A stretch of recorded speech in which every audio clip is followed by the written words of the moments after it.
Sperm health night shift பார்க்குறவங்களுக்கு கம்மியாக இருக்குமா? அது உண்மையா? பார்க்கலாம். நீங்கள் நைட் ஷிஃப்ட் பார்க்குறீங்களா?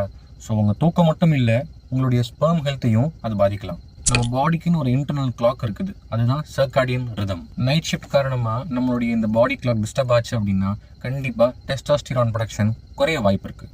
அது கூட தூக்கம் சரியாக இல்லாதது, ஸ்ட்ரெஸ் அதிகமானாலும் நம்ம பாடியில் இருக்க செல்களுக்குள்ள ஆக்சிடேட்டிவ் ஸ்ட்ரெஸ் அப்படின்னு ஒன்று நடக்கும்.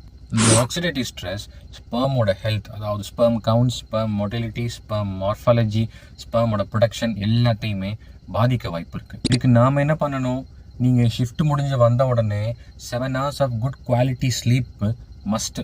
அப்போது உங்களுடைய ரூமை ரொம்ப டார்க்காகவும் கூலிங்காகவும் வச்சுக்கணும். ஃபுட்ஸ்ன்னு பார்த்தீங்கன்னா எக்ஸ், மீன், கீரை வகைகள், நிலக்கடலை, தென் இந்த மாதிரி ஆன்டி ஆக்சிடென்ட்ஸ் நிறைந்த ஃபுட்ஸ் எடுத்துக்கணும். நைட் ஷிஃப்ட் பார்த்து ஸ்ட்ரெஸ்ஸில் இருக்கேன்னு சொல்லிட்டு ஸ்மோக் பண்ணக்கூடாது, ட்ரிங்க்ஸ் பண்ணக்கூடாது. அதுக்கு பதிலாக உங்களுக்கு எல்லாம் 30 minutes ஆஃப் மாடரேட் எக்ஸசைஸ் ஒரு நாளைக்கு மஸ்ட்டு. ஸ்ட்ரெஸ்ஸை மேனேஜ் பண்ண கற்றுக்குங்க. Stay hydrated. சின்ன ஹேபிட்ஸ் எல்லாம் ஆக்சிடேட்டிவ் ஸ்ட்ரெஸ்ஸை கம்மி பண்ணும், ஹார்மோன் ப்ரொடக்ஷனுக்கு யூஸ்ஃபுல்லாக இருக்கும். நைட் ஷிஃப்ட்டை மாற்ற முடியலனாலும் நான் சொன்ன இந்த சின்ன சின்ன ஹேபிட்ஸை ஃபாலோ பண்ணால் கண்டிப்பாக ஸ்பெர்மோட ஹெல்த்தை ப்ரொடெக்ட் பண்ணலாம். நைட் ஷிஃப்ட் மட்டுமே பார்க்குற உங்கள் ஃப்ரெண்ட்ஸுக்கு இதை ஷேர் பண்ணுங்கள்.